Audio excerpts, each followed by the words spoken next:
Hey, everybody. Welcome to another episode of the Mile High Game Guys board gaming podcast. I'm your host, Adrian. I'm Zach. And I'm Jeff. And we are joined in studio by guest Paul. Hello.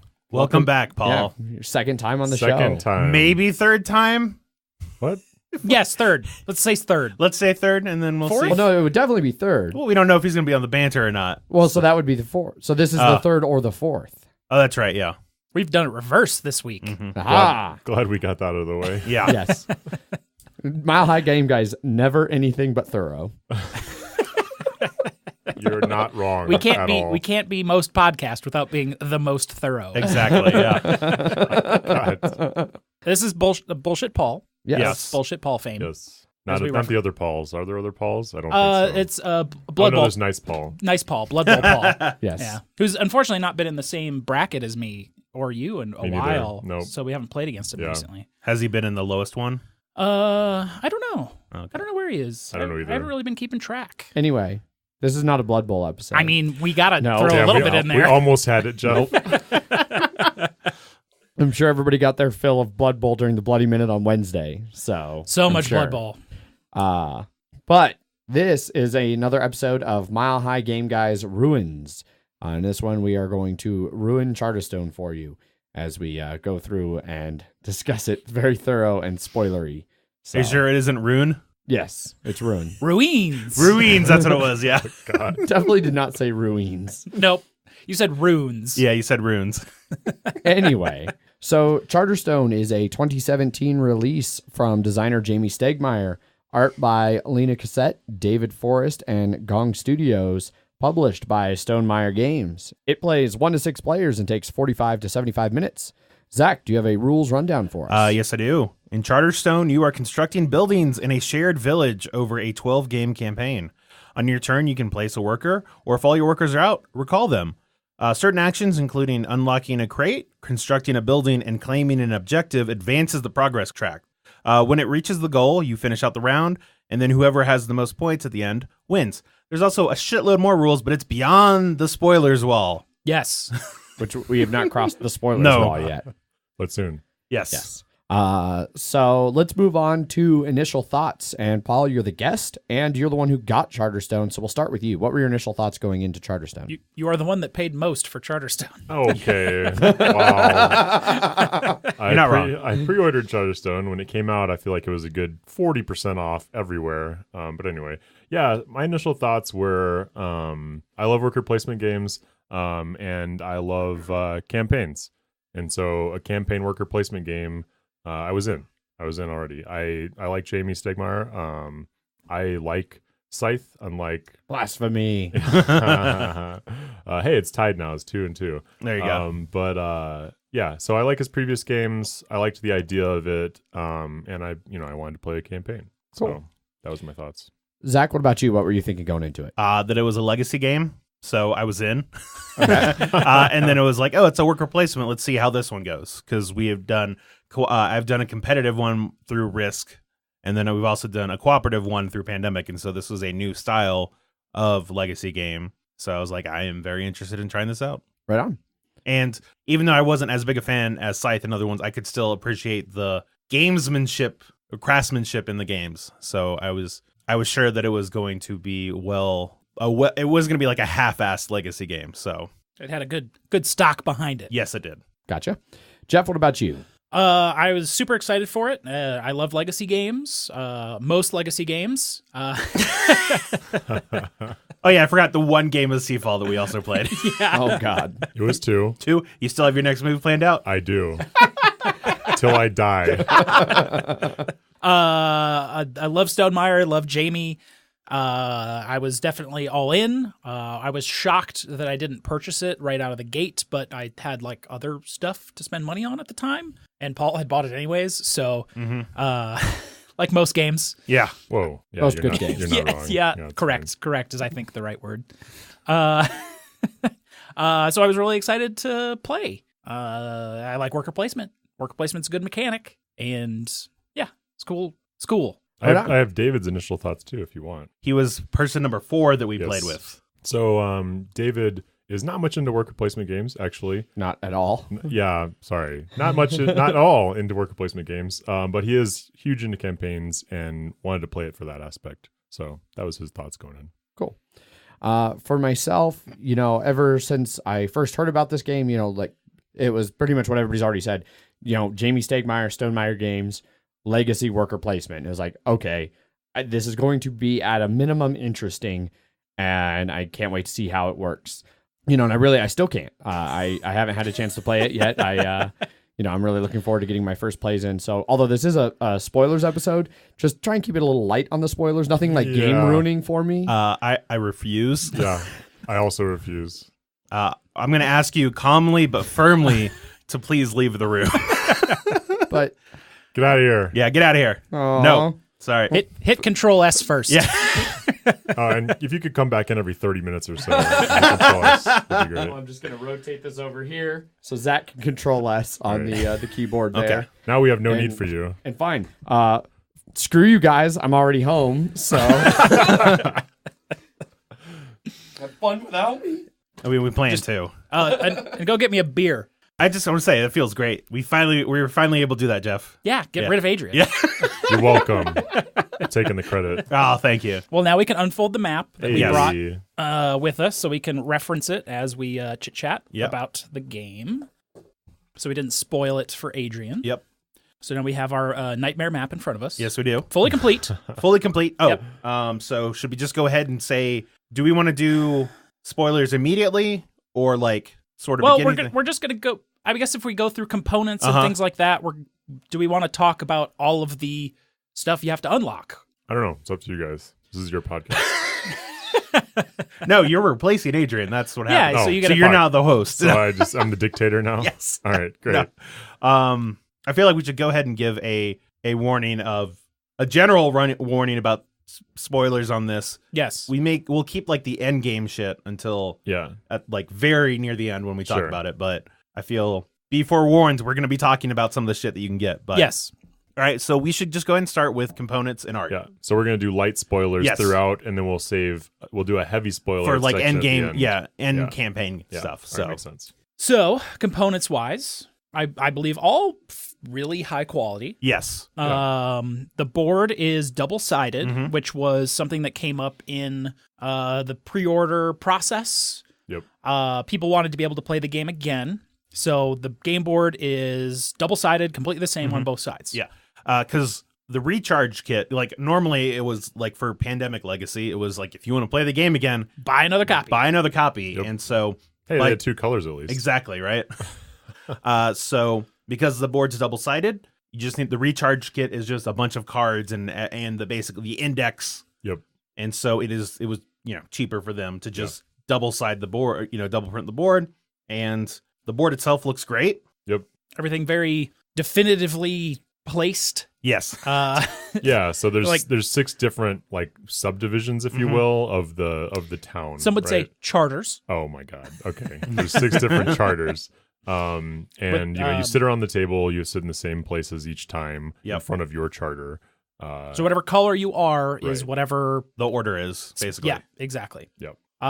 Comes with a nice big wood die Mhm. that has all Yep. 6 of the different colors in it, because that's how you choose who goes first and various other mechanics throughout the game. That's the Charterstone right in the Yes. dead center. It shows the little die right there. Because there are 6 subdivisions that are initially blank, but you have a center portion that is The commons. the common The area. commons, yeah. Man, Jeff's nailing all the names today. Crushing it. Yeah. That's what we have Jeff here for, the lingo. Yep. Very thorough. Yes. All the individual meeples, including some meeples you unlock. Light Mhm. spoiler. Yeah. Were solid. I think they're all crafted and they look like what they are. They're very unique. They Yes, all- there. Yes, because at some point you start unlocking like smaller ones, the minions. Yep. And Spoilers. we're already past it. All right. I swear to God, if you guys just start saying spoilers every time we say anything, I know you're that gonna was do my that. plan. Now it's going to Now happen. it's gonna happen. Yeah. But they all are unique, which is good. Like and Yeah. different colors, different shapes. Like some metallic, some not. Exactly. Nothing looks just like a standard meeple in this game. Yeah. Yep. So the cards themselves are all almost some of them are just stickers. Yes. Yeah. Which was a big printing issue right when the game was coming out. It was delayed like a month and a half, I I think. didn't know that. It was going to be like late October, and then it got pushed to early December because all of them are little hexes. Yes. They had to be like double punched so you could peel the little hex out of the middle of the card. That's right. And the puncher was just gumming up with all of the glue that was on the stickiness, stickers. Yeah. Because they're all double layered cards, basically. So that caused a big issue. But they all came out fantastic. Yeah, we never had any problems with our copy on any of the, everything was able, maybe we had one or two that are a little hard to get off, like if someone had like, short nails or something like that. But yeah. There was enough of a gap in between any of the sticker spots so you could pull into them easily enough. Yeah. None of the stickers ever peeled off. The They cards were didn't ever quality. split or something and Right. left the adhesive on the Right. card or anything. Yep. Especially at the price for this game is now, which I think is like, what, $35? I've seen it for $35, but Yeah. I think generally, Amazon has it 40. for like $42, $44. that sounds about right. Yeah. So, we'll get into it a little more in the rules breakdown, I guess. But, you play 12-hour-long campaigns. I feel like for a 12-hour game for 4 to 6 people, great deal. Yeah. It comes with a lot of cards. Yes, it does. And they all have, you'll start introducing more and more new cards that are easy enough to understand. Your player guide has like a bunch of different icons that you don't know what they mean until later. Yeah. But those are all unique as well. So you see a card and you're like, I don't know what card that is. And then once you get those cards, you're like, oh, that's what that means. Okay. Yeah. This game definitely unlocks as you go, as a Yeah. legacy game does. But this is definitely one of the most like. If you like unlocking things, this is the game Yeah. for you. you will enjoy this. Yeah. On that note, we talk about rules, right? In this section. No. No, not yet. Oh, all right. Component wise, everyone has their own sets of meeples. Mhm. There's like a big one and a small one. Then you get a bunch of different cubes and stuff to track your Yes. different areas on the board. They're all distinct colors.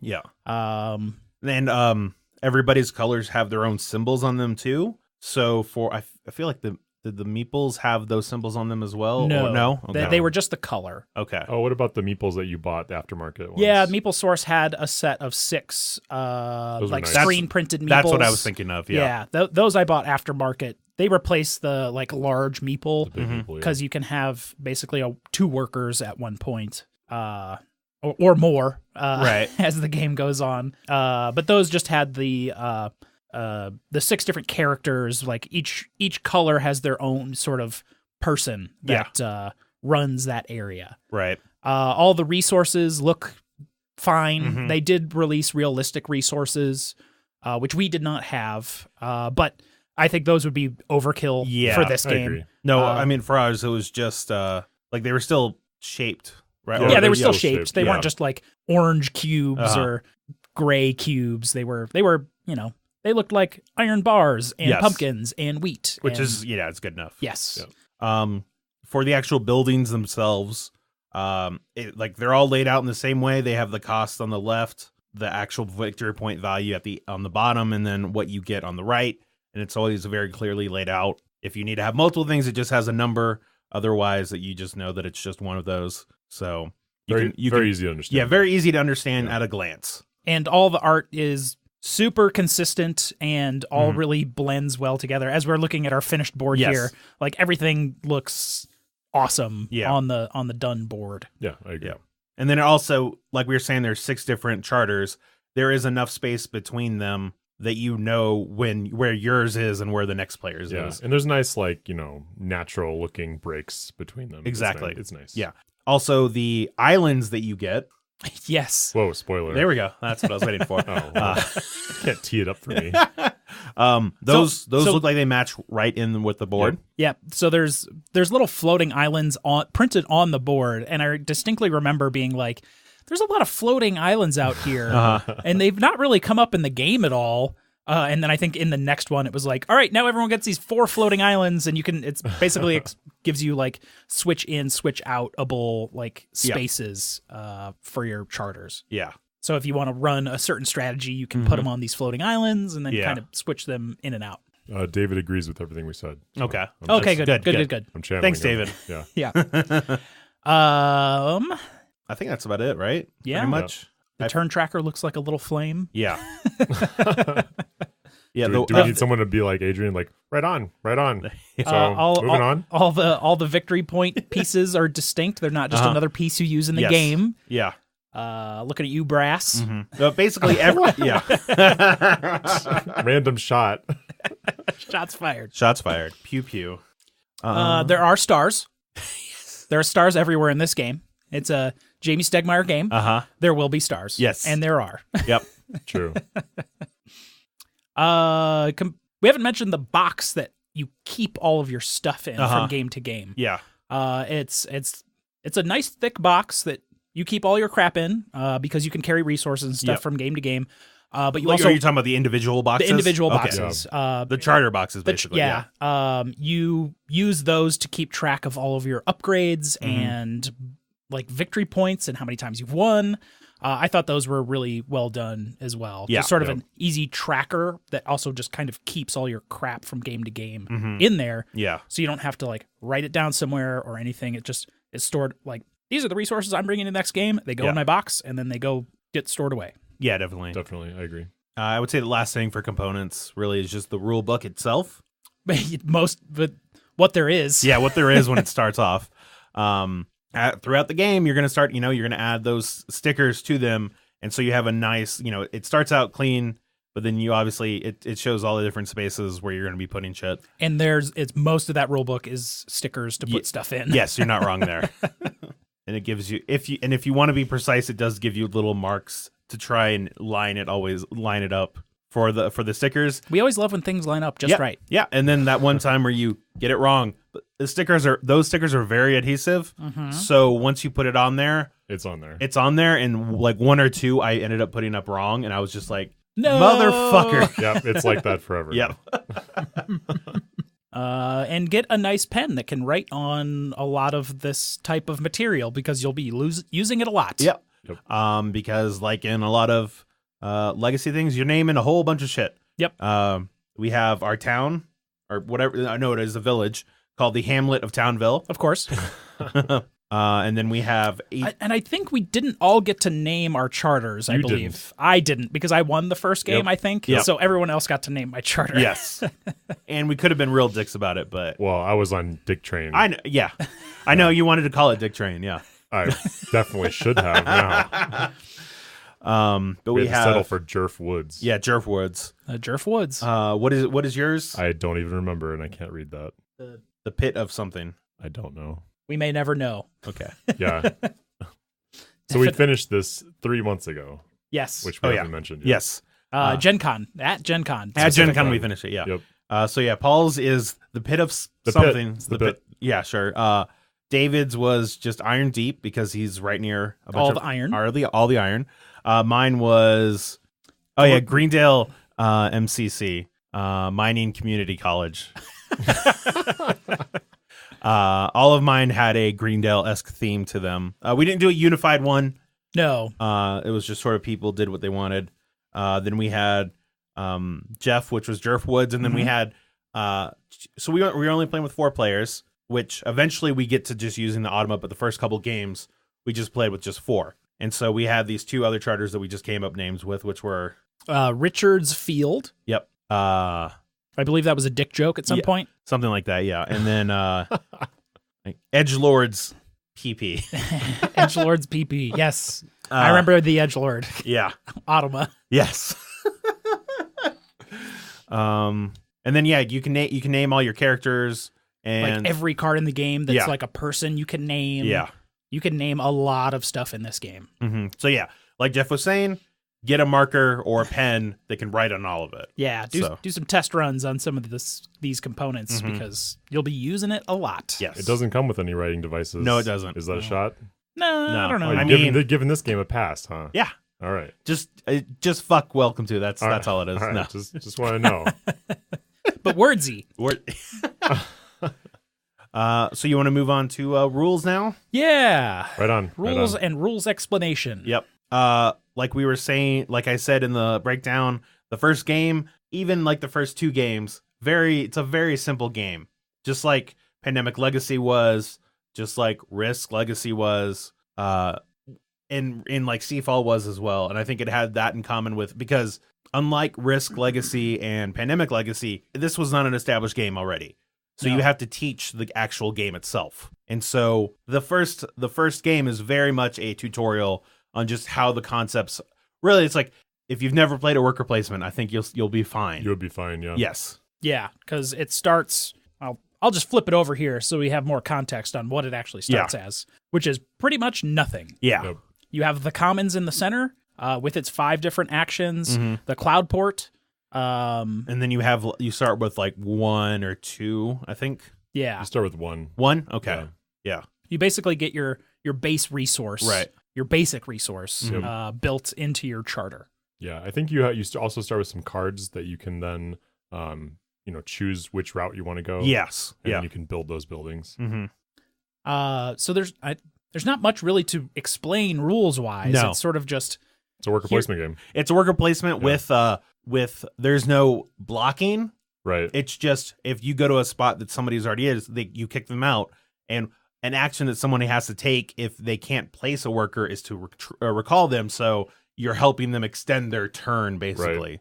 There is one piece to that, since we're doing spoilers. Yeah. Is so you start off the game with 2 workers, and you keep your 2 primary workers, and then you get additional. What were they called? I forget. The minions. Minions. You get minions. There's 6 different kinds of minions. Everybody has one that they unlock.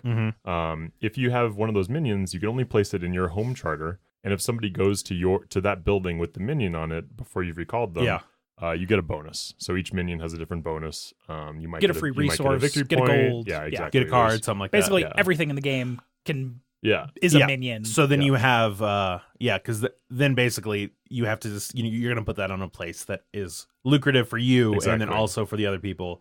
But then also you can't place your minion on a place where someone has their main worker. Yep. Right, exactly. And remembering to use those is vital. Exactly, yeah. Oh yeah, definitely. Those were like a key part of my strategy the whole time was the minions.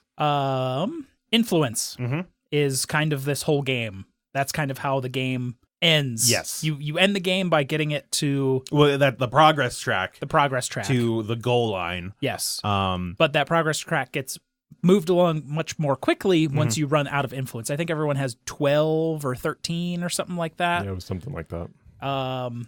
Which you can use on reputation. You can put them out on the quota board. track. Yep, on you can the put board. Them out, there are various ways to put them out on the board permanently. There's a lot of buildings where you have to spend influence. Yep. Especially the common area. The Zeppelin, which is building buildings, and the Grandstand, which is claiming objectives, and the Charterstone, which is unlocking crates, all require the influence things. There are some ways to get them back as you go on throughout the game, but that the main way is you spending those, and when you run out, that's when the clock starts moving up. Yes, because every time it's at the beginning of your turn and you have no influence, you just move the turn timer. Yep. Which there is a couple bonuses on. You can get reputation, which is end of game points for first, second, and third, or you get income, which doesn't really come up until in the beginning. Like 4 or 5, I even want to say. Yeah, and then you start getting like helpers and things like that you can like choose a resource or some victory points or some gold or various other things. This game is a game of friendly ties. Yes, it is. Which came up very often. Yeah, specifically every time, basically. Specifically in the reputation track, because if you tie for first, you both get 10 points. Yeah. And then if someone is, so basically whoever's third gets second. Yes. So it's not always the worst thing, as long as you want to be close. Yeah, and so I will also have to mention that the reputation and the progress track also have a limit depending on how many players you're playing with. So with 4 players, it's an amount of spaces, but if you go up to 6, it's 4 more. If you go to 2, it's 4 less than that. And we did play with 4 players, and we played with 6 players with the 2 AIs. And we should talk about the AIs at some point. But I thought it was fairly balanced between the player counts. Yeah, the games felt like they took roughly within 10 to 15 minutes. Yeah, I agree the same with that. amount of time. I agree with that, except for the first time we used the AIs. Yes. was learning just how to do them. Yeah, exactly. Speaking of which, so I I was making food or something while you guys were figuring out the AIs. But I thought the rule book was very good overall. I don't know how you feel about the AI, the Automa's rule book though. It was a lot more simple than the rulebook made it feel. Okay. Yes, and it's one of those things where it just had a lot of icons, and it was you learning what those icons mean. Sure. Yeah. Because it's for the multilingual. A lot of these do not have words on them. It's all symbols. So Sure. It's like, this means good, this means gold. yeah, exactly. And so it was just learning that okay, we have to flip this over. What does this mean? Because it tried to randomize where the Automa would go. Right. And so it was all like the most expensive, the least expensive, the second least expensive, the second most expensive, Z to A to Z. Exactly. A lot of had to have six ways to go, basically. Yeah, pretty much. And so it was just learning what those meant. Yeah. I wonder why they just didn't say like all the charters. Well, I guess all the charters don't have the same one, but they should have just made them all the same way and said it goes to this one or this one or this one. Right. Well, yeah. Alphabetical also works too. Yeah. That was definitely pretty random, depending on where it was land. Definitely. Because it was like second most expensive, second least expensive. Right, yeah. Yeah. Mhm. It was fine. Yeah. The Automas, I would recommend if you're playing less than 6 player. I would also recommend. I don't like if you played like 3 player. I don't know if you'd play with 3 of them or just You one would, of them. Okay, so I don't think you have to. I mean, I guess you don't have to, because technically we were playing 4 players. The first 2, so the intro game, it's just however many players that's it. Right. And then from the second game on, if you're not playing with the Automa, then it is you just build a building in the empty spots. Yeah. And so they're slowly getting built out, whereas the Automa are there to clear out all the gunk that people aren't like. If there's a lot of crates haven't been opened, they're there to open those crates. Because they don't have to spend resources. Exactly. To do it. They don't have to spend resources. Yeah, they're there to build buildings. They're there to claim reputation. Like they're there just to have random spots taken. Yeah, and to push the game along. And to push the game along. Yeah. Yes. They're very useful for unlocking those things that you might not be like, oh, that's an early game unlock. They don't care. It's a crate. They're going to open it. Yeah. Now you can, if you play with Automas the entire time, you can actually keep track of their score, and then they can from game two, and they will actually place in, like, they could technically win the entire thing. Yes. That would be really sad. Yeah, but if you even skip one game for them, it doesn't matter what scores you keep for them, because at that point it's just they're already behind. Yeah. So it doesn't matter unless you really suck at the game. Yeah, that would be really sad. Yeah. Let's see. Personas, yes. Do we start? I think we start with Personas. We start with 1. Start with or 1. 2. Okay. Yeah. Oh yeah, you start with 1.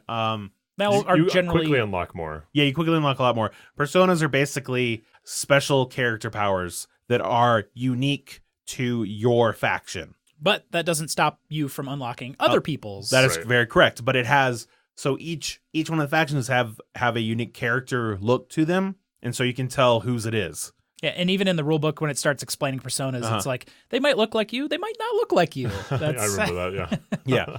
But they have special powers. You originally can only have one. Eventually, you can get more. Yep.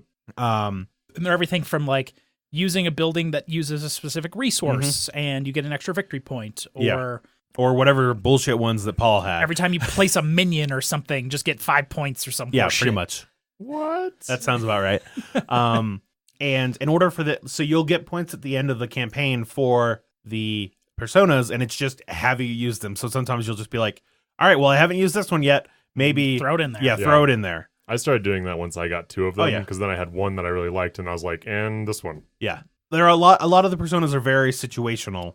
Very. Especially when very you get strategy specific. Yeah, when you get to the very small cubes. I forget what they're called. Like disasters or something. Yeah. A lot hardships, something like that. It's like if you use 2 of these, you can do these things instead, and then those are based. You get to choose your persona at the end of the entire setup. So you can look and you're like, I wanted to do the one that had the black cubes, but there's one black cube and that's it. So that's not going to happen. Right. Not very efficient. Yeah, because you randomly put those out. Yeah, one on each building. Yeah. Charters and the index. Oh yeah. So the whole one of the core things of this game is unlocking stuff.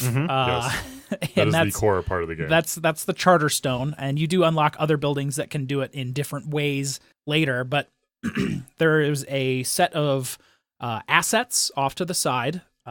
Basically, everything in the game is an asset except like end game objectives, and that's about it. Yeah.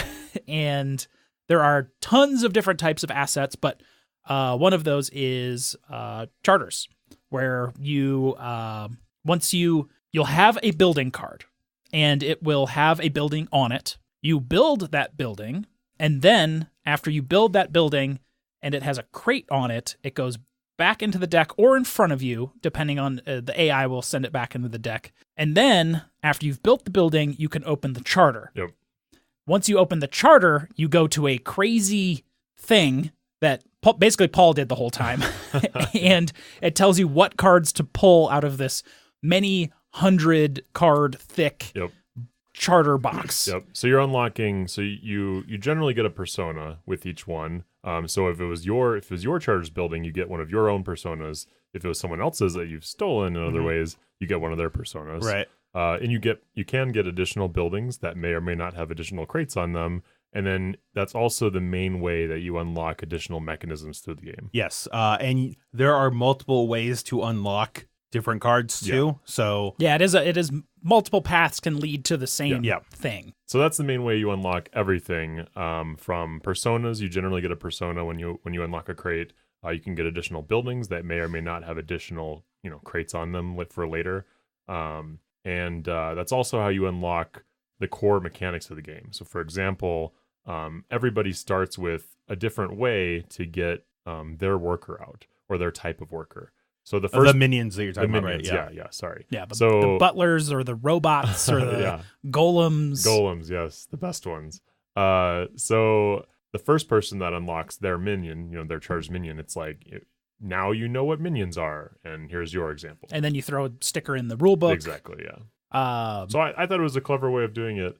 There are certain points in the campaign where it's like, if you haven't unlocked this yet, now you have it. Yeah. I don't think we ever really came across that. We're like, oh yeah, we got that. Yeah, we were usually pretty good at doing that. Or the Automas were good at opening up those. Doing it for us. Yeah.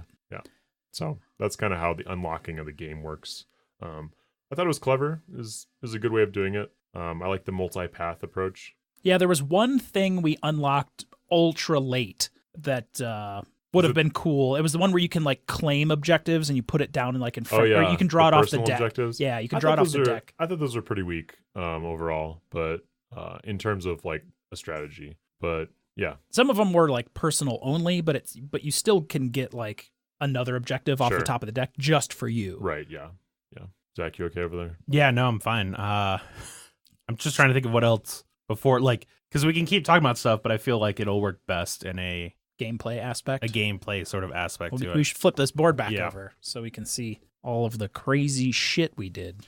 Oh, I guess one last thing we can talk about is the winning each game. Yeah. Yeah.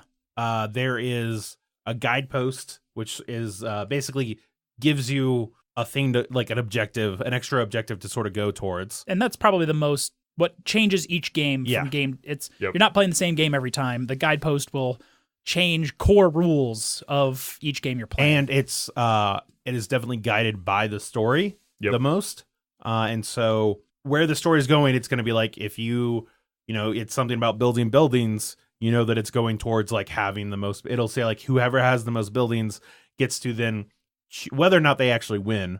If they win the guidepost, they get to make a choice. And it was all about angering the king or pleasing the king. The forever king. Yeah, the forever king. Yeah, I thought those were, I don't know how much we talk about strategy, but I thought those were really powerful, winning those. You're only saying that because I believe you won all but like two of them. Yeah, I won. And I think I may have won majority. the other two. Yeah. Yeah, which we'll definitely get to at some point, but near the end, it was always just like, it happened to be whatever you were going for already. Yeah. Like that's what the guidepost was already about. It was like, well. It randomly aligned with my strategy very well. So that was nice for me. For you, yeah. Good for you. I don't remember what it was, but one of them was at the beginning, like after we revealed it, everyone was like, all right, well, Paul already has It was like having most minions or using most minions. Yeah. I was like, well, he's got that one. gameplay. Yeah, that sounds good. There's so many different aspects to this game that you just sort of unlock as you play, and they all sort of work very well, building up to where you're not ever overwhelmed with new rules, because it's just enough of a slow churn. Very piecemeal. I agree with that. David agrees too. He let me know. So I really appreciate having David on. It's great. Yeah. The fourth. Yeah. Mm-hmm. Right on. Yeah. Moving to gameplay. Because the rules are basically you unlock all the rules by playing the game. You're Yes. not going to really get all of it for a while. Mhm. Yeah. So these are moderate spoilers we're going into now. Right. Yeah. And then there is, like we say, there is an overall, overarching story, but You get little pieces here and there. and then they can come out at different times because it's based on the buildings that you're building that you don't know beforehand. Right. Other than if you're building a building that has a the crate crates, or the it crates that doesn't. you're unlocking, really. Well, that's what I mean. Yes. Well, because you have to construct a building before you can unlock a crate. Right. So if you're constructing a building that doesn't have a crate, then it's not going to progress in that way. Right. Yeah, that's sort of just a kind of one-off type building. Yeah.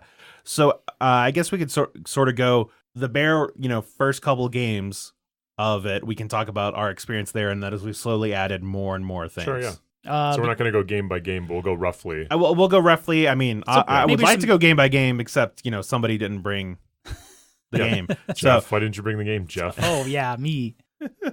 I guess first thing is all 6 of the characters are different. You are not on the same level playing field. You all have personal player powers and personal decks and things that are very unique to just you. Yeah. The buildings you unlock are some of them are similar. Like you can spend one usually one of your basic resources to get more. Yeah. Usually they're tied around your basic resources and then a common theme that your character has. Right.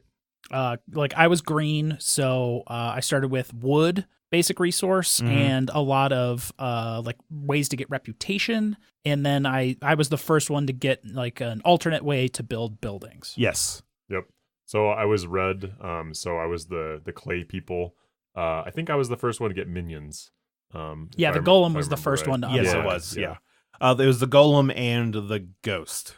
Yeah. Yes. And that made sense for my charter because my charter was very heavily minion bonus oriented. And bricks and clay was and we can go ahead and talk about that. So like the first, before we really get into the minions, it was just, what did you think of the game while it was just the first, like the first couple months? It just felt like an inch. Because I will say we played in like 3 or 4 game chunks. Yep. Sessions. Which I would highly recommend for this. Especially in the beginning. They're pretty basic starting games. Yeah. Yep. There's not a lot to do. There's not a lot of options. You just sort of kind of get some buildings down there and hope that the asset deck kind of pulls some buildings out that you can get out of there. Because it's not easy to like get items out of the asset deck. It's like a pool of 5 or 6, I think. Mm-hmm. And just trying to wait around for kind of what you need to happen. Yeah. Because you only have I think you even start with only 1 worker. You don't get your second worker right away, I don't believe. I think you start with 2. You start with 2? Okay. Yeah. Well, so it's confusing because I had the aftermarket ones. You're not wrong. Yeah. Yeah. Well, I know at the end of the first game, that's when Jeff won. Yes. Yep. He was the only one that won. Crushed it. And the first game is the first 2 games combined, right? Or was there a winner after the first game? There was a winner for the first one. You just kept all your resources Yes, and stuff? yes. Okay. Yeah, because there was no way to we had no idea what capacity was yet. Yes. Okay, yeah. All right. Yeah, it wasn't really introduced yet. So games 1 and 2 are kind of combined, but there's a winner for each. Yeah. Okay. And then normally the winner gets, the losers get to do extra they get to increase the capacity of something. Yeah. That doesn't happen at the end of the first game. No. Because it's just introduced to everybody. Okay. And that's where we got to name all of our charters except for Jeff. Who everyone else got to name mine. Yep. And then eventually, right soon after that, games 2 and 3, we started getting introduced to the minions. Like we were saying, the golems were the first ones that got built. An interesting thing about that is whoever builds them or discovers them whoever gets one. Yes. But that doesn't mean that the building that you need building to make them isn't out yet. Yeah. Because what happened with mine was I I discovered one of my buildings let me get access to the building that built ghosts, and because of that, it let me have a ghost. But nobody else got it, and I just chose not to build the ghost for a while. Yep. And like we were talking earlier, the minions are very different, and so that one, the ghost, is about every time you place it, or someone places their worker on your spot that has the ghost, I would gain a reputation. Yeah, which was huge. Which was huge in that beginning part, and it was like I didn't even really have to worry about it, and I was always coming first, and people were always trying to tie me, and so that's why I was just like, why would I want to build the ghost building up here? But I've already got one. It's not like I can't just bogart it. I mean, technically I could if I kept it as a card, but yeah, only to deny you guys. Otherwise, it gets shuffled into the deck after that. Any cards beyond your capacity get shuffled into the asset deck, and then other people can then build that building. Yeah, if they draw it. Yes, or if it comes back into the pool. Exactly. Yes. Which I think one of the Automas actually was one, the one that built it. It was Edgelord. He built the ghosts. Yeah, I think he covered it up. Yeah, and then he covered it up. Yeah. Yep. And so that's one thing I did want to talk about too, is that the games can, like, your game compared to our game can be very different depending on what minions. Will be very different. It will be depending on which minions come out and which buildings you build, because, like I said, you don't know what your current building is going to, what crate it has on it is actually going to unlock. Yeah. So I feel like we unlocked our first minion about game 2 maybe, or game 3. Yeah, somewhere in there, yeah. And then I think the last one was built maybe game 7 or 8. Yes, it was one of the it was the butler, I think. Yeah, it was one of the Automa characters. Yeah. Because they're, like we said, they're all random, and so it has to just work out for the building that they, Right, exactly. The building they have, because they don't have a hand or anything like that. It's just built off of that pool. Yeah. That card has to be in that pool and have none of us choose it. So, right. But so that was I guess the first major thing we unlocked. Mm-hmm. Yeah. So moving on through the different games that we played. Because at that point, I think we were unlocking assets. Yep.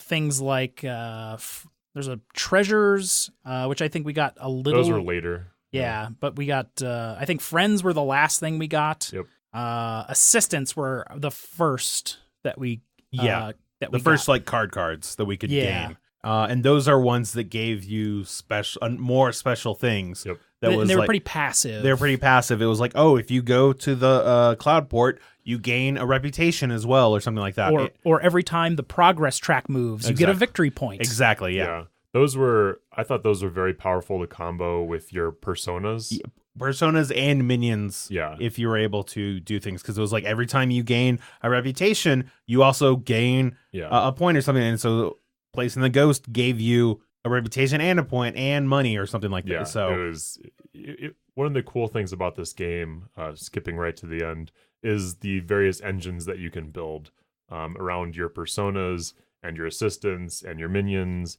and etc. Yeah. So that was cool, and that was when I really started to enjoy the game. Was when we started to unlock a couple of those things. So probably around game 3 or 4 or 5.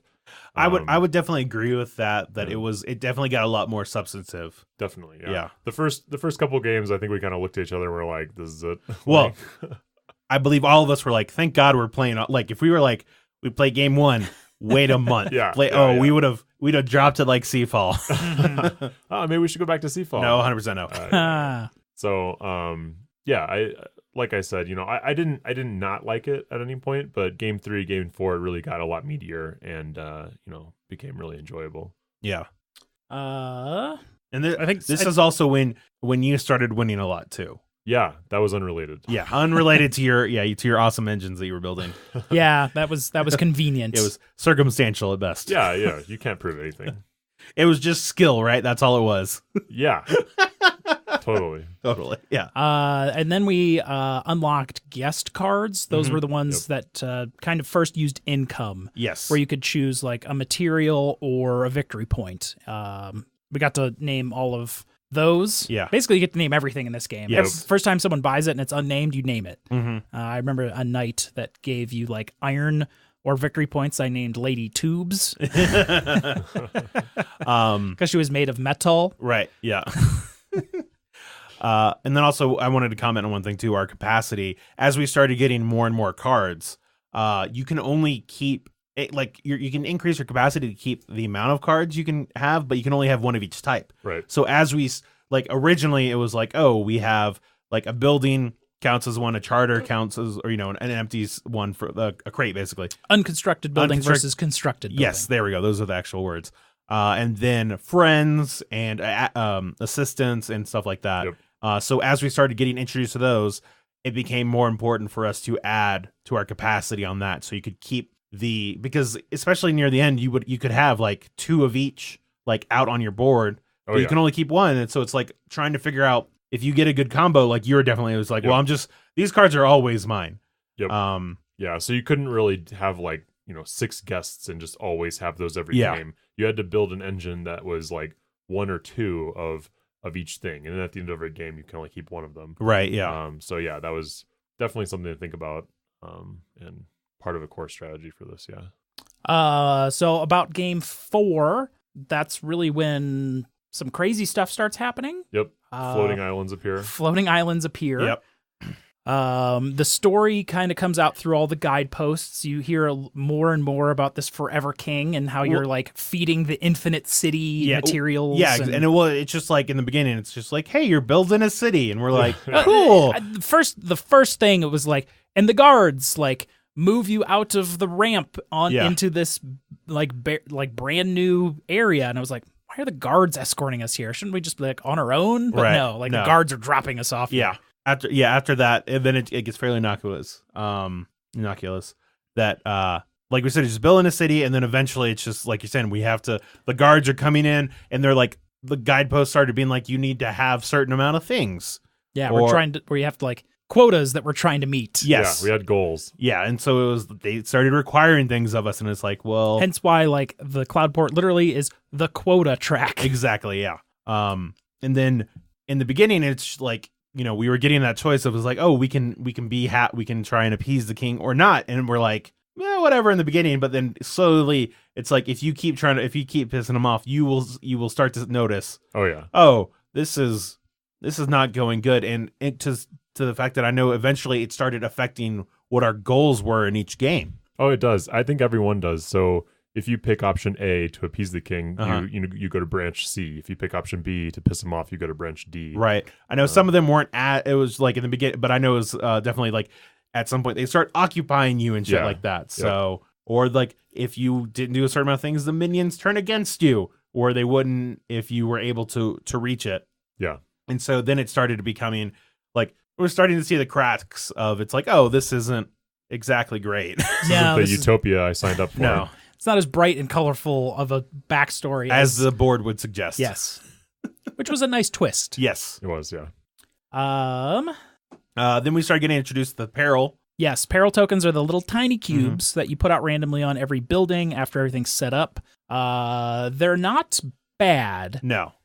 You can really use them for various other things. Like if you have 2 green cubes, you can turn it into 2 victory points. As the game goes on, there's sort of a better version of each building. So you'll get like 2 red cubes for 4 victory points, or 2 red cubes for 4 victory points, and you get an influence back. Because at, like halfway through the game, you start getting buildings that are a lot better. Like you'll have your original 6 built out, and then some of your sky islands built, and then you'll be like, man, this is just a better version of this other one, and it's worth a lot more victory points.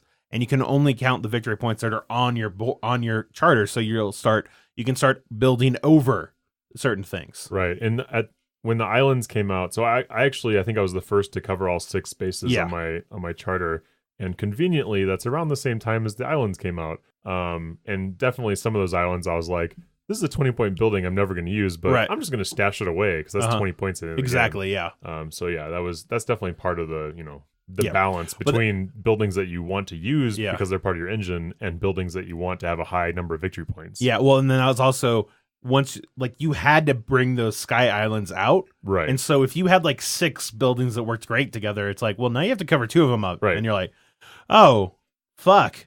Now you could choose whichever ones you wanted. So you could be like, you know what? This one, like, I noticed Paul was using this one a lot more than anybody else. So I'm going to cover that one. Yeah. Yeah.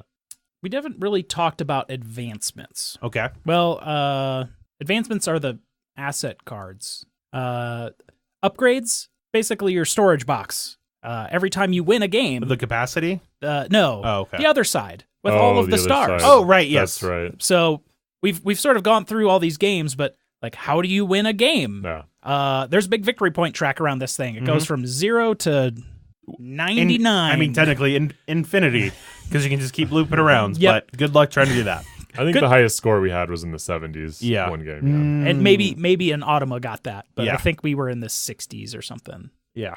Yeah, I'm sure you have them all logged. But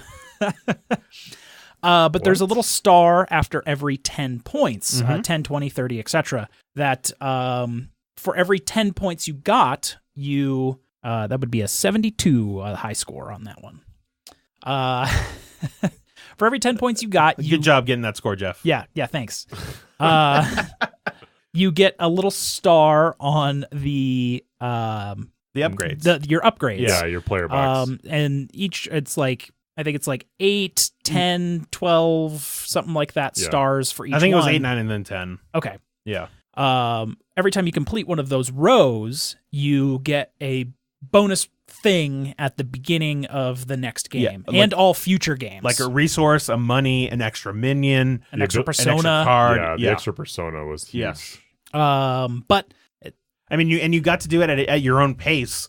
Like, it didn't tell you which one to start, because I know a lot of us ended up starting with like reputation, but then it was like, okay, well, like some people went off to do the persona, some went to get resources, some went to money, and then you just sort of fill at your own pace. But what that means now is because it's every 10. I don't even know how many times you ended at a 9. Jeff. Probably 5 or 6. It was a lot of the games. It was a lot of the games, Yeah. but it is not like your goal of the game. If you're not going to win, is to just get to that next 10. You need you need your 10s. You need the 10s. You need those stars. You want that one extra point. Fuck winning. Yeah. You need that one extra point. Yep. A lot of so we didn't really have much AP in this game sometimes, but not much, except for the last like 2 turns when we're like, oh shit, I need 7 more points exactly. Yeah. Well, not exactly, but at least. How am I going to possibly get those? Right, yeah. Those are some long turns. Yes, they were. But yeah. Sometimes it came together. Sometimes it didn't. Yeah. For me, it was a lot. Which is something that you start to notice, especially if like David and Paul were definitely usually vying for first and second. Yeah. I would sometimes come up on second, but most of the time it was Paul and David. And so you could like halfway through the game, you could look at our boxes and they would have like 10 or 15, no, maybe 6 to 8 more stars than me or Jeff. Yeah. You also got a lot of stars for winning the guideposts. Yes. You got a free star. If I think it was just one free yes, star, yeah. but I mean, when you do 6 of those, that's massive. Exactly, yeah. Especially because, like you said, the general scores were between like 40 and 60, so that's basically an entire additional game. Yeah. Of stars. And so then it became part of the game in that like there are runaway leaders in a campaign setting. It can sort of snowball. Yeah, so that's one thing I definitely wanted to talk about was I feel like the game tried to hedge that in that you only get capacity. Well, there's a couple other ways to get capacity, but you generally only increase your capacity when you lose. Yeah. So if you're when you winning, don't get first. Sure, yeah, sorry.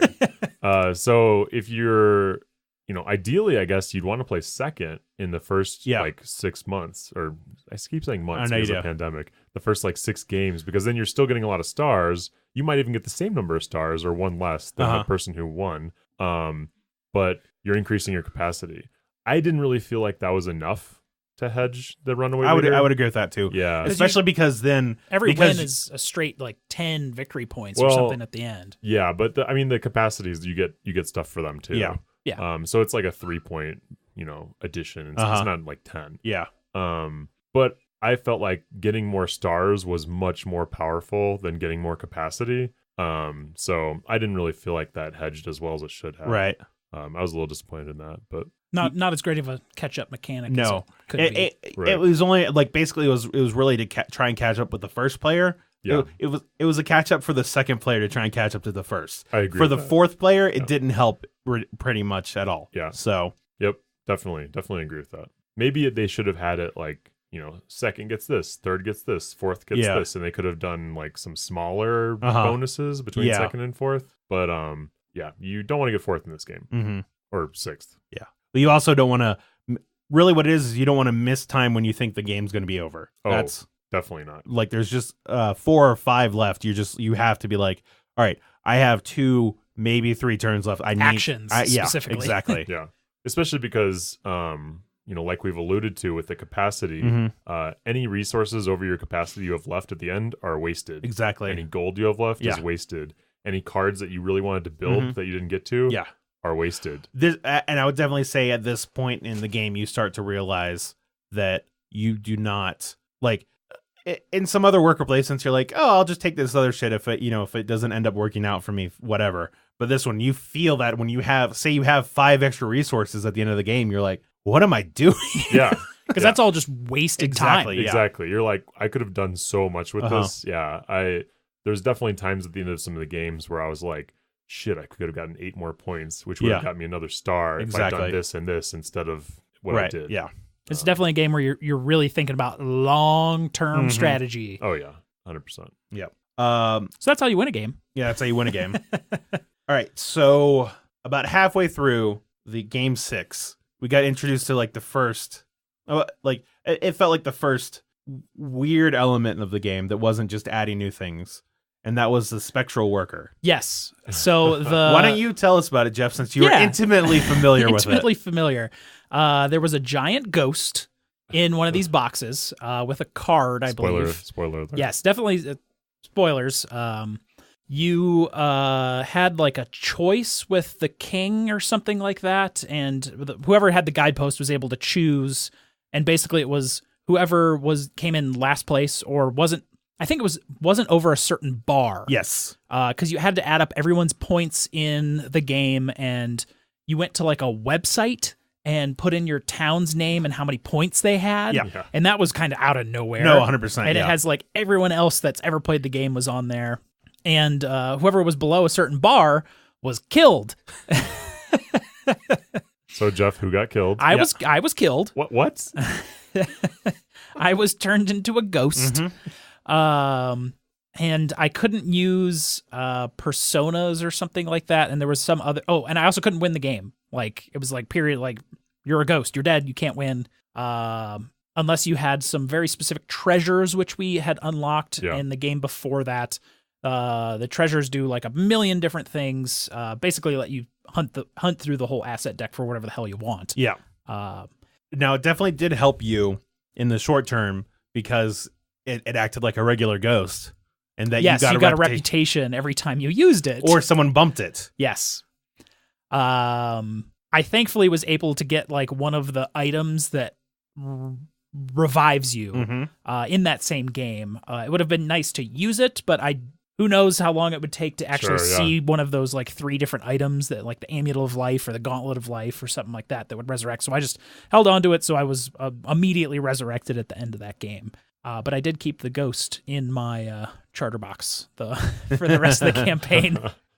So yeah, that was the first thing that was like, uh-oh. And that's the aftermarket meeples. Jamie had recommended anyone only ever buy 1 set because of that. Yeah. Because you can have your guy die, and then you wouldn't use one of them for the rest of the game. Right. Until you got better. Yeah. Basically. There were also some guideposts that were like you can only use your big meeple this game. I think. Yeah. Or like your big meeple can't get bumped or something like well, that. It starts. Yeah. Rules. So you definitely want them to be different. Yeah, you wanted different sized ones or different looking ones. I think we ended up using the larger one that it came with and the aftermarket. Yeah, giant aftermarket one. Yeah. This is where, like you're saying, the guideposts started getting more and more unique with what you were having to do each more game. Flavorful. And like you said, it's like, oh, you can only use 1 worker this time, or you can't. Your big one can't be bumped, or your little one can't bump other people or stuff like that. Yeah, it added a necessary variety to the middle of the campaign. Yeah. When I think there was a danger of it getting stale. Yes, that didn't really happen because there was these additional rules each game. It was nice. So candle time. Let's game 9. Yeah, that's game 9. Okay. Did anything happen 7 and 8? I'm sure there was. some things, but they were probably just interesting guidepost mechanics. Yeah. Like not being able to use your minions. Yeah. Which I'm sure you were very excited about because your entire strategy was about using minions. I do remember being a little salty, just a little salty. I think that was one of the only games where someone else won. No, I didn't win. I won like 7, I think. But it was one where I feel like you got 3rd or 4th. Oh yeah, I yeah, lost. You got crushed. I lost big that game. Yeah. It's like, and I can't use what my entire strategy has been revolving around. Excellent. Yes. So the next really cool thing that came out was in game 9. Mm-hmm. We talked about this in our interview with Jamie Stegmaier. Yeah. You got a candle that you would have to light, and there was a whole mechanic around it. Yeah, because like thematically, it was like a torch being. It was a lighthouse. A lighthouse that had to still be active by the time your game was over. And if it wasn't, somebody was responsible. And it was whoever's turn it was when it went out. Yeah. Now, and then there were some peril tokens that if you ever went to the building that had the peril token, it was like the fuel one and something else. Like you took your second fuel token or something like that. Yeah, it was something weird. Yeah. You would have to immediately blow it out. Yeah. Yep. So when we were playing, David misunderstood that rule. It was like, oh, you take the fuel and you just have to blow on the candle. On the candle. So he was like, tries to blow it very softly. And then we're like, no. All right, no. And then we just blew it out. And he's like, what the fuck? Like, he got real mad. He got real mad until we told him, no, it was you blew it out, not you blow on it. And he's like, oh, well, I wouldn't have gone there then. Yeah. And it's like, all right, fine. We relit it just because it was a fundamental misunderstanding. Yes. It was also like the second move of the game or something. Exactly, yeah. It was like, the first turn. Yeah, I was like, wow, you really wanted to go to that building, huh? But you can totally, if it was Jeff's turn, I could merely just blow it out and it'd be on Jeff's turn. Yep, it's your fault. It's your fault. He was like, yeah, I specifically did not. He specifically worded it to be as vague as possible. Yep. You can just go ahead and put that sucker out on anyone's turn. Yep. Now, for us, it went out on an Automa's turn because he went... Because he was automated, he would just go to that. He ended up going resource. to one of the... he ended up getting the fuels, and so it was out on his turn. Yeah. Which was a little disappointing. But, I wanted to see someone get fucked over. I don't remember what the penalty was for that, but... It wasn't good, from what I remember. But there is a way... It does ask in the FAQ if you just can't have a candle on wherever you are. Like, we'll say you're playing, I don't know, outside where there's a breeze or something, like where it's just like... Sure. So basically what it says, in a dark church, a poorly lit church, maybe that's been converted for use. Is you choose a number between like 50 and 70. You put a timer on that for your phone, but nobody can look at their phone the entire game. Okay. So then it would either like you finish before it's done, or it just randomly goes off, and then it's whoever's turn it is. That's pretty cool. Yeah. It would have been nice if they did on the website. You just hit a button and then it goes off. Exactly, yeah. And there was, on the FAQ, it was also when the Automa takes its second peril token, which we played where it took its first, which I think was all the regular player rules for it. Oh, gotcha. So that would have made it stay on a little longer, too. Whoops. Yeah. Oh, well. And then game 10 was the game where no minions. Yeah. So on that one, what it was is that all of our minions sort of revolted. Yeah. And they were on the board, and we had to do certain things in order to get them back or something like that. Yeah, I think we had to pay a gold maybe or something. I don't remember. Yeah, it was something similar to that. And then at one point, we had to compare our appeasing the king and our pissing off the king. Angry kings versus happy kings. Yeah. Oh, yeah. And it wasn't a 1-to-1 ratio depending on what thing. Like if you appeased him, you would get like one happy king. If you did not appease him, you get three angry kings on depending on which thing you're looking at, and it's just like, oh no. And basically what was going to happen is if we had like equal to or greater than happy kings, it would be fine, but if we didn't, it would be like, all right, all the guards come in and we lock down this city. It's martial law or something. I think it was you had to have more, but if it was equal to or less, because I remember we got equal. We got it by 1. No, I thought they locked us down. Did they no, not? Oh, okay. No. Okay, then we had whatever it was by 1. Oh, okay. It was very close. Oh, okay. We almost got locked out. Almost got locked out. Yeah. So then he was going to have a happy visit. Because we learned he was coming to visit, and we were like, oh shit. Yep. And that's around game 11, I want to say. Yeah, that's about right. Then you learn what the whole real purpose of this whole thing is. So strong spoilers. Strong, heavy spoilers. You learned that there's the Infinite City and the Forever King, but the reason he's a Forever King is sort of the same mechanic that has been working with Personas the whole game, where you're sort of taking over someone else's body, and that's how he lives forever. So he's coming to take over someone. Yeah, we've been competing to see who he takes over. Yes. Or he's been pitting us against each other to get the strongest of us. Right, yeah. And then there's this whole option of people... You can try and rebel. You can rebel, or you can try and work with the king. And then that unlocks even like these crazy powerful personas that you get right at the end of the game. Well, and then what it is that you choose like if you want to keep this persona or this one, because there are various times which it was vague. There, at one point we had to interrogate someone, and it was either we had some friends that we could let them go, like it was there were 6 different ones, and they were randomly given to us, and you could be like, they would come to you and be like, actually, I've been spying on you for the Forever King. I don't really like it, and then you can be like, oh, okay, I understand. I'm going to start feeding you false information to give to him because you're still my good friend. Or you're going to be like, fuck you, I'm not going to be friends with you anymore. Yeah. And that would give you like a star or a capacity depending on your choice you took. Yep. So I picked based on what I wanted. And later on the game was like, well, depending on which way you chose, and it was like, oh no. Yeah. And so the personas we got, it was basically a pro king persona and a rebel persona, and then they were also very good. They were very good, and mine were actually kind of mediocre. Yeah, but depending on slow stroke what on that everybody one. as an entire table, basically as a charter, a village took, it determined whether our village was going to try and rebel or not. Yep. I think we ended up in the not rebel. It was, I believe, on that one it was 50-50, really close. Yeah, because. We ended up we chose random for the 2 Automas, and one chose pro and one chose rebel. Yep. Yeah, and I think the other 4 of us were split as well. Yes, we were split. And then you do something with points too, and somehow we were like deadlocked. But yeah. So basically, what inevitably happened is that last game was kind of just for points, I guess. For points, but Paul had won.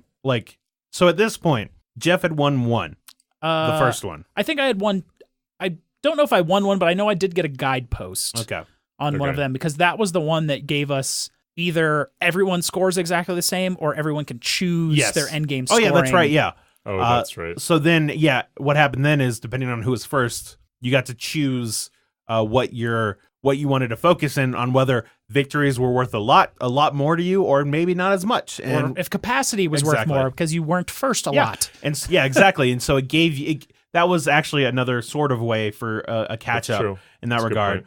That if you were able to get one that already worked for what you were doing, it was worth more. But the last, at this point, Jeff had won 1, maybe 2.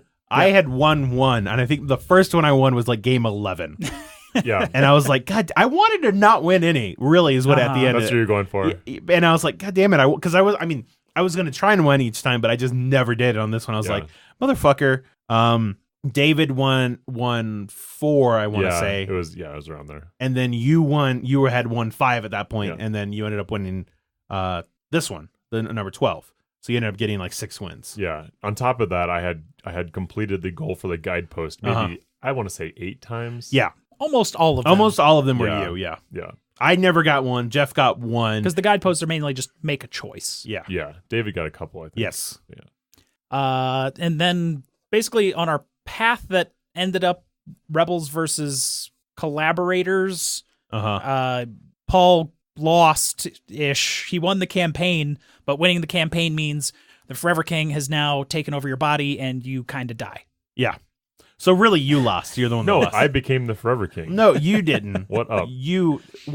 What makes you is dead. I don't think the Forever King is nearly as bullshit as you are. So, so that was definitely a dark end to the campaign. Yep. Which it can change though. It's like there's multiple paths, and we can like fight against him. I remember that one being like super hard because. I think game 12 was you can only use your own charter. Yeah. You can only use your own charter and the commons. You can't go and use anyone else's buildings in the game for that like last mission. And I think The other flip flop of it was shit's trying to attack us and kill us because we're rebelling against the Forever King and stuff like that. Yeah. But we didn't really look at that because we didn't unlock it. Exactly. Yep. Yeah. I know, at least for me, if for legacy style things, if we don't unlock whatever it is, it's like, well, we'll just never know what it was. Yeah. Right. Yeah. So Still don't know what's in that 8th box in Pandemic Legacy, huh? no. At least not the specifics of it. I see. But yeah, that was the end of the campaign. We ended up totaling up everything. Paul won handily, I believe. Like in the I did. 950s? Yeah. I have the scores. Okay, I'll yes. read Yes. them off. It was 945. Zach, you actually got second. Oh, really? Yeah, you had 815. Okay. David had 743, and Jeff had 611. Unless I flipped your scores, maybe. I don't know. I don't know. I think what it was is that, so I had a lot of buildings. Oh, yeah. That's what it was. So basically, I wasn't trying to win the individual games as much. I was trying to win the, because I had the most building score. I know that at the end of the game. Yeah. And then You did, yeah. You Yeah. even beat me, yeah. and then I think I had a decent amount for personas too. So Yep. the specialized scoring that Jeff ended up getting us, which ended up working out well, because Really I'm pretty helped, sure yeah. if you would have got it, you might have just gone, oh, we'll do straight scoring because I'm killing everybody. Yeah. And yeah, so it ended up that way. The Automas, like we said, we didn't score them. Right, because we didn't use them No. for the first, Yeah. second and third game, I think. Yeah. or We didn't something. use them Yeah. for the second game. Okay, no, just the I think I second. demanded we use them by the third game. Yeah. Yeah. Now I want to say, just before we get into like final thoughts or overall thoughts, I did want to talk about how the Automas work in the campaign, just Yeah. in terms of how they score. Is basically every time they don't win a game, like, so what they have is the average of the Automas, their score versus the average of our scores. If their score is below ours, they get stronger. And that just means it's just up by +1. Yeah. But a lot of the cards say score X, and X is the amount of Is their strength. And as we kept beating them and I think beating they them, start at 2. they started 2. We ended up getting to like 7 or 8 Yeah, before it was quite before they large. finally beat us Yeah. once, and then they went down. It was mostly one. because Paul's bullshit. Yeah, no, what it was is it was the minion. It was that minion one where I think. Oh, yeah, I think you're right. Yeah, because we all got super low scores, and then Yeah. they just shot ahead on Yeah, that. because they didn't give a fuck about minions. Exactly. Yeah. They just kind of got them all for free. Yeah.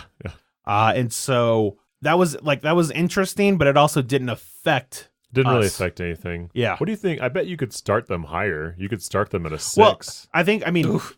Oh or, God. I mean, a 5. Yeah. Whatever. Well, I think that only really came into point if we were scoring them for the end of the game. Okay, yeah. In which case they wouldn't have done that well because we just kept beating them. Right. But I did find that interesting that it's just they keep getting stronger and stronger, but it took a while for them. Yeah, it was like Oh, yeah. 7 games. Exactly. Yeah. Yeah. Which was game 8 or 9 or something like that. Yeah. And so yeah.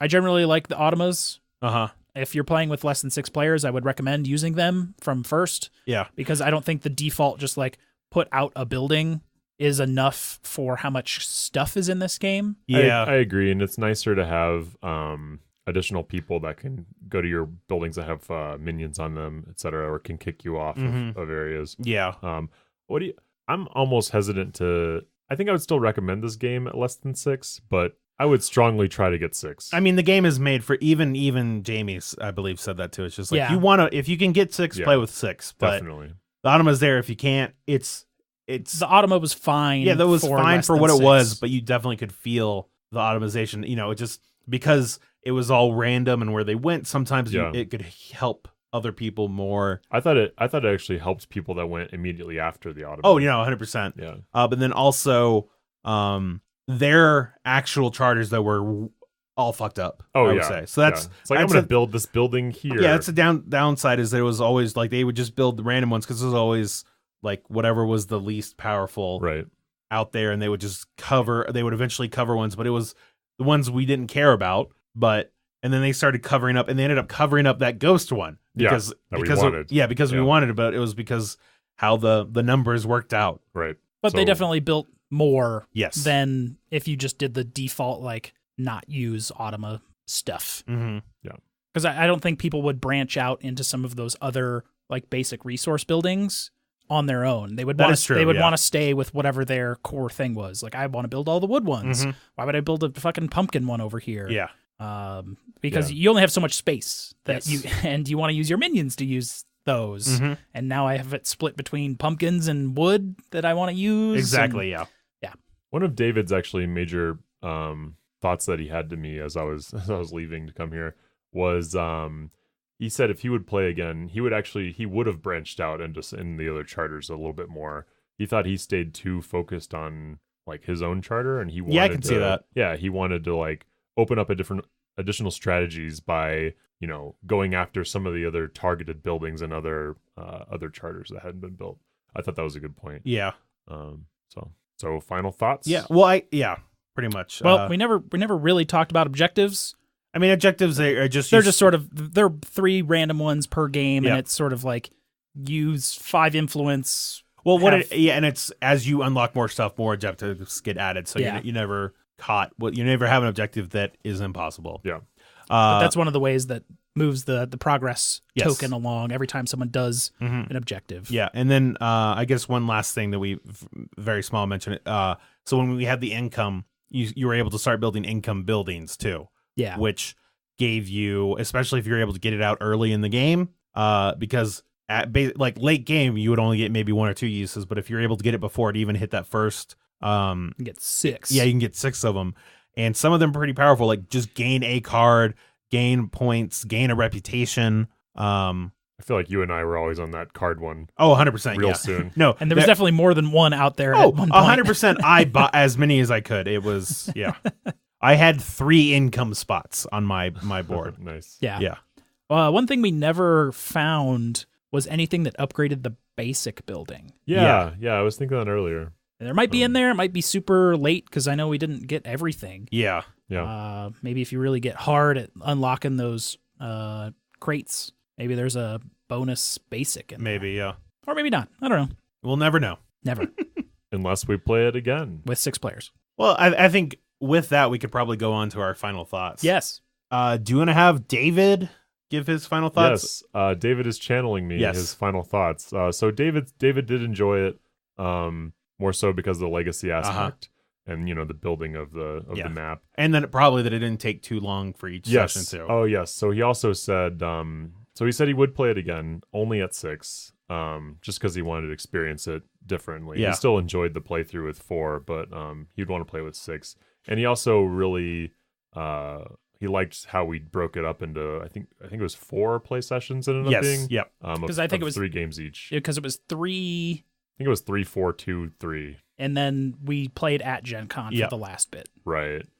So he really liked that, and so did I. I mean, I agree with all those points, except that I also really like worker placement games.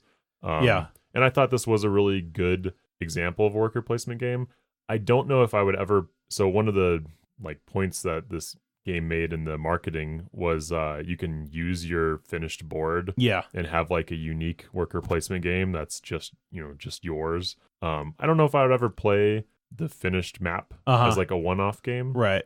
Especially because some of them are a lot more they're not as balanced as you would like. Oh yeah. And then and especially if you're if the Automas are fucked up, obviously. Well, and then also it's let's play this finished one, but I'm gonna play Paul's and Paul will play mine. It's you don't know. Well, one thing that does change is the personas are just go into a deck. Yeah, and you draw you them pull all the randomly, personas that you could unlock, I believe, out of the archive and make a deck of them, and then everyone gets them at random. All the Sky Islands get randomized and get handed out. Oh, okay. Yeah, so Gotcha. it's It'd be interesting to do a drafting mechanic of that, maybe with the personas and the islands. Maybe, kind of cool. Or an auction, perhaps. I do remember at Gen Con there was a night where everyone could bring their completed Charterstone boards and play other people's. That's pretty cool. Yeah. I don't know if I would do that, but that's cool. Yeah, it's cool that they were doing. I know we thought about looking into it, but we couldn't. it was the same night as the bottle That's right, share thing with Draft Mechanic and Stephen Bonacore. Yes. So anyway, I would like to play again at 6, the full campaign, not just a one-off. And I would also like to play another faction. Right. Give another charter a shot. Yeah. So that's you and David, basically. Yep. I'll go next. I enjoyed our play, just like David, mainly because of the legacy aspect. But I don't think I'd play it again, even at 6 players. I think one of the reasons why is that I think I just don't like competitive legacy games that much, at least compared to cooperative ones, because everyone's doing different engines and you get to keep building your engines. I definitely felt that runaway leader aspect. It's a hard problem to solve. And like we were saying, it only really helped the second to fourth helped the same amount. So if you were far fourth, it was gonna be really hard to catch up. That is one thing I vaguely remember Seafall did, was the catch-up mechanic was different for second, third, and fourth. Yes, it was, yeah. That one game we played. Right. But I got first. Yeah, you did. I do like that you unlock a lot in this. This is definitely the most that we've ever unlocked in a legacy game. You unlock. I feel like it was almost too much, really. No, I liked it. I don't. It always felt like it grinded. Like it always stopped the pace of the game a bit every time. It's like, all right, well, I'm gonna unlock this, and it's just like, all right, well, we got new things. But it was easy to find. You're not wrong, but like it just at the cusp of too much for me. Okay. I think. Okay. And because it wasn't as structured as like Pandemic, or like we had very very different introductions for certain things versus others, which I was neutral on. I do like. Sure. I might have liked it more had we had more players, I think. If we had more players, we might have unlocked things a more little consistently. Yes, more consistently. Now, that might have slowed down some of the games a little bit, but at least it wouldn't have been like, oh, we're getting butlers in game 7. Like, I guess we have these things now. Yeah, exactly. Yeah. But I mean, I thought it was well done. I liked some of the I liked the introduction of the Sky Islands because you had to pull it from underneath the thing. I always like it, just like at exit games, and I always like it when it's just like, oh, do this thing. You're like, wait, what? I never saw that in the box. Yeah. Oh, yeah. I always like those little surprises. I like the candle because it was like, I haven't seen this before in these games. And I liked that there still was a narrative arc that I wasn't expecting. Or I wasn't expected to go the way that it was going. Right. So I thought, that's one thing I didn't talk about. I thought the story was pretty good. It wasn't like as engaging for me as Pandemic was. That one was just a lot more structured, I think. So yes, definitely. Yeah, this one's just a lot of little flavor text in there. Yep, it's a lot left to the imagination. Yes. But it was good. Mm-hmm. All right, Jeff. What about you? All right, Jerf Woods. I really liked it. It was very interesting, competitive. I mean, the first competitive legacy game that we've finished. You're not wrong. One of few that exist, I think, at all at this point. 3? There are 3 of them. Seafall, this, and Risk. Yeah, Risk Legacy. Yep. This is definitely the newest of them. Yeah. And probably most successful. Risk Legacy is pretty. I would say Pandemic is the one that really boosted Legacy. I would say this is probably the most successful of the competitive ones. That's literally what I just said. Oh, I thought you said Risk was. I know Risk Legacy was the first one. Oh, that's sort right. of, Okay. Yeah, but this is definitely the most coolest one. Most coolest. I would definitely play again at 6 players. I would like to do it in big chunks again and not drag it out over a year plus. Like hashtag Pandemic Legacy Season 2. Really been making. You guys have finished like a whole nother Season 1. Yeah, 12-1. 12 like and a 1. perfect score. No, we didn't get perfect. It was close. Yeah. I definitely want to try someone else than the green one, because the strategy for the green one just never really clicked for me on what you were supposed to do with it and the cards you would get. It was based on like the item cards, and the item cards were generally just ultra inefficient, it seemed, at any time. And getting item cards and just burning them for victory points was weird. I would like to see. I wonder if there's a poll on BGG or anything of like which faction won. Blue. Oh, really? I looked blue it up, is yeah. blue, huh? Okay. Yeah. Which one is that? That was David's. That was David's. David's. All right. Gotcha. And knowing kind of like how everything goes along, the story is in there light enough that you're not going to really be worried about too much spoilers. Yeah. But it seems like there is a couple missions that would change drastically with their guidepost penalties or something like that. That could change how the game plays from game to game. Also, like even what upgrades you get through your like advancement stars and stuff like that. Like we all dumped into reputation, and Yeah, we like what would happen if someone did that? Someone wouldn't just fucking pedal to the metal on reputation track every time, which is exactly what happened in all of our games. Yes, yeah. That reputation track was full by like turn 3. Yeah. I think there's probably a reasonable strategy for just saying fuck reputation. I mean, it's at most it's 10 points, and it's Right. like That's really how I was catching up Yeah. on my stars. Yes. Because I'd hit that. It's 10 points. That's a free star. Yeah. I think that would be a lot different in a 6-player game. The Automas really never competed for reputation. No. Yeah, they only had like one card that Right. would like throw a for reputation the in most there. part, usually all 4 of us were able to get some form of first, second, and third. Right. So Yeah, I think probably almost every game we all Yeah. got first, second, or third. so then it was only a 6-point difference. Right. So yeah. So in a 6-player game, I think there's definitely a lot more room for 1 or 2 players to be like, well, fuck that. Yeah. I'm going to go do a lot of other things that'll get me points in other ways, which is cool. The quota track was something that didn't really get filled up as much. We kind of got Some the games, it's some the real things, yeah. efficient ones. Yep. We didn't really mention that quota track actually expands with stickers as the game Spoiler. goes on. Spoiler. Yeah.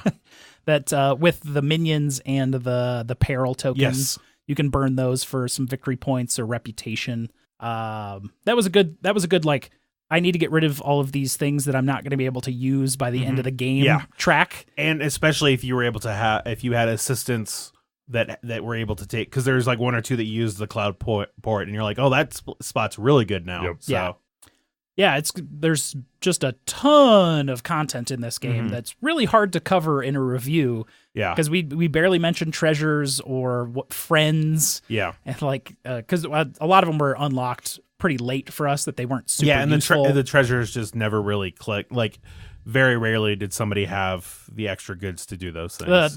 Those were just the items. That's what I mean. Items. Yeah, the items we'd never really used. Yeah, the treasures were super powerful. Yes. Treasures right. were a constant fixture in everyone's strategies. Yeah. Like, be able to use a building without paying its cost. Or go an extra turn or stuff like that. Yeah. Yeah, just go and then go again. Mhm. Yeah. There's a lot to this game, and I like it. It's the most legacy game. Definitely the most legacy game For right now. so yeah. far. So far. I mean, we got Betrayal Legacy. We've got Werewolf Legacy. So Brutal yeah. legacy games here to stay. Yes. I think that pretty much wraps it up then, right? Yeah. Availability. It is. You can buy it on Amazon or Cool Stuff Inc. for $43 to $45. Yeah, and I've seen it on sale for as low as $35, half off. Yeah, exactly. Yeah. If you want to, if you've already played the game and you just want to recharge, you get a recharge pack or borrow someone else's copy and just Get the recharge. get the recharge. It's $20 to $25. Okay. So that It's better than having to buy another game. exactly. Yeah, Yeah. for sure. With an MSRP of $70. Yeah. Yeah, who would pay that? I don't know. Some bullshit person, I think. Yeah, it seemed like the price on this went down pretty hard Mm-hmm. later on. Yeah, I know. I kept getting updates from various individuals. I think it was at Geekway when I saw it for $35 for the first time. Oh, Yeah, it I remember was. that, and you were like, I know, "Man, I was should there. I should buy this, and we should play it before we play Paul's copy." Yeah, you two came like smirking over to me, and I was like, "Oh, you fucks! Something's gone wrong." Overall, it's a pretty highly rated Yeah. game on BGG. It's still 113, 116. yeah, overall. Yeah. That is- 116. Mm-hmm. That's lower than most of the other legacies, with the exception of Seafall. Oh yes, yeah. You're not wrong there, Yeah, except for the ones that were just introduced. But yes. yeah, of course. Yeah. Overall, overwhelmingly 6 players. Yes. I think. Well, I think that's what you're saying. Yeah. And you said you would play it again with 6 players, Jeff. Right? Yeah, I would definitely play it again with 6 players. All right, Yeah. So I think that pretty much just wraps it all up, right? Yeah. so we can call Adrian back in here. No, well, I mean, we could just go ahead and finish the episode without him. We don't need him. If you want to reach us, we have various different ways to reach us. You can go to our BGG guild where we had a post up Yeah. about this game. It is guild number 2731. Yes, and then no one posted on that. Oh, I'm not surprised. Yeah. This was I'm not going to say this was last minute. It was last It was a last minute post. minute post. No, I mean, it was a full 18 hours. So, Excellent work, guys. well, Yeah. you know what? We weren't sure if you were coming on. And if not, then we wouldn't have done it because then it would have just been me and Jeff. Yeah. And no one wants to listen. It's just me and Jeff. Nope. I'm the glue that holds you two together. Adrian is the person we shit on that holds us together. Yeah. So now I'm that. Yeah. Yeah. Fuck. Yeah. That's why we call you Bullshit Paul. Yeah.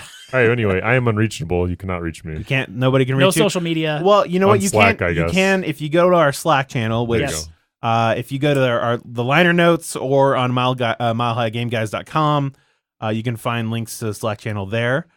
We have an email Emails at milehighgameguys.com. if you want to have Jeff read things that you say.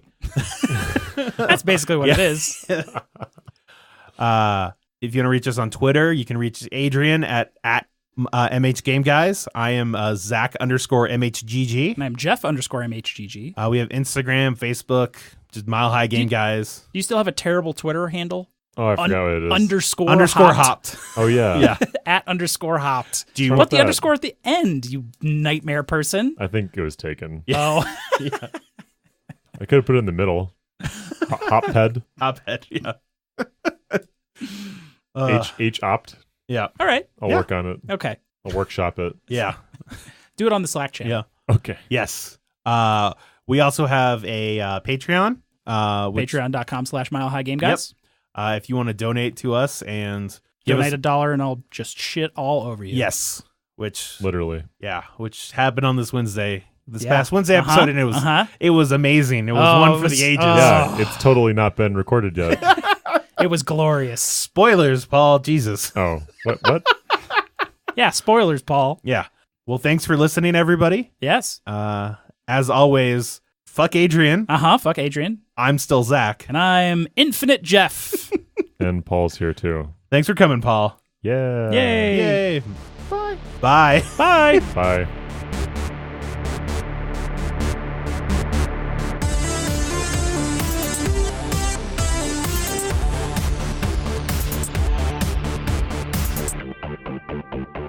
On that note, Yeah.